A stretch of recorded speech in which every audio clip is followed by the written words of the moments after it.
राज्यात जिल्हा परिषद आणि पंचायत समितींच्या निवडणुकीच्या रणधुमाळी ती गेल्या महिनाभर आपल्याला पाहायला मिळत होतं आणि आज अखेर या निवडणुकीची मतमोजणी आहे ती सध्या पार पडते आहे। याच पार्श्वभूमीवर मी करवीर मतदारसंघातील रमणमाळा येथे आहे ती मतमोजणी पार पडते। सध्या मी याच परिसरात उभी आहे। या ठिकाणी पाहू शकता की रमणमाळा येथील शासकीय धान्य गोदाम परिसरात आहे ती मतमोजणी आता होताना आपल्याला पाहायला मिळत आहे आणि याच पार्श्वभूमीवर आहे ते पोलिसांचा कडेकोट बंदोबस्त आहे तो आपल्याला या ठिकाणी पाहायला मिळत आहे।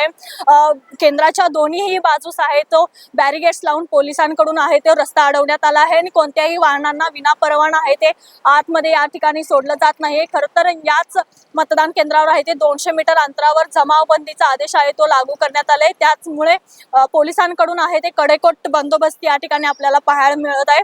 यासोबतच जे शासकीय धान्य गोदामकडे जाणारा मुख्य मार्ग आहे या ठिकाणी देखील पोलिसांचा आहे तो बंदोबस्त आपल्याला पाहायला मिळत आहे। या ठिकाणी देखील विनापरवाना आहे ते नागरिकांना आहे ते सोडलं जात नाही। कर्मचारी असतील किंवा उमेदवार असतील, उमेदवारांचे कार्यकर्ते असतील, यांच्याकडून देखील आयडी प्रूफ विचारल्यानंतरच या ठिकाणी त्यांना आत पाठवण्यात येत आहे। यासोबतच या ठिकाणी तुम्ही पाहू शकता की 200 मीटर अंतरावर आहे ते जमावबंदी केल्याने संपूर्ण रस्ता आहे तो आता आपल्याला मोकळा पाहायला मिळत आहे।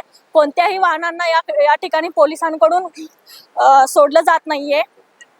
खरं तर जिल्हा परिषद साठी 68 जागांसाठी ही निवडणूक आहे ती पार पडली होती आणि 136 पंचायत समितींच्या जागांसाठी आहे ती ही निवडणूक पार पडली होती आणि याच पार्श्वभूमीवर जिल्हा परिषदेसाठी 241 उमेदवार आहे ते रिंगणात होते आणि पंचायत समितीसाठी आहेत ते 545 उमेदवार आहेत ते रिंगणात होते।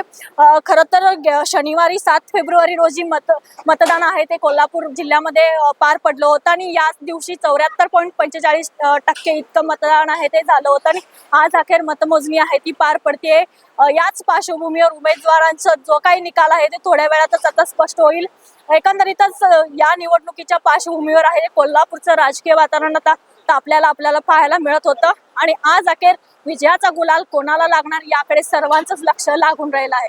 कॅमेरामॅन आकाश कांबळे सोबत मी अमृता पवार, जनप्रवास लाईव्ह, कोल्हापूर।